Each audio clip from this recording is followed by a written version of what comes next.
swerteng iregalo ay piyaw. Uso-uso ngayon ang money catcher na bracelet.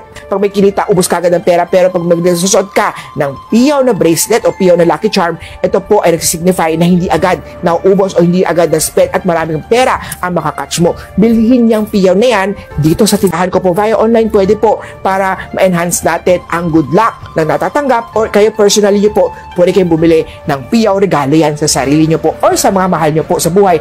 Ako mismo ang magbe-bless, mag-cleanse at magre-ritual para ma-activate natin ang energy or swerte ng piyaw na yan. Kung isa ka sa mga taong palagi na lang nazi-zero ang wallet at lapitin ng malas, nako, negative energy siguro yung pumapasok sa katawan mo. Kaya pala nag-trending itong money catching natin kasi nag-a-attract ito ng positive energy. Lalo na sa palaging kinakapos dyan at sa mga nagnenegosyo, ito na yung lucky charm nyo. Aside na money catcher na nga siya, hindi pa siya nag-fade at napakamura pa. At sobrang kapal pa niyan. Kaya ako din mismo, naengganyo din akong bumili kasi nga nagnenegosyo din ako. Nakita ko rin kasi na maraming magagandang feedbacks. Wala din namang mawawala kung itry mo, baka nga ito na yung lucky charm mo. Basta ako, secured na yung lucky charm ko.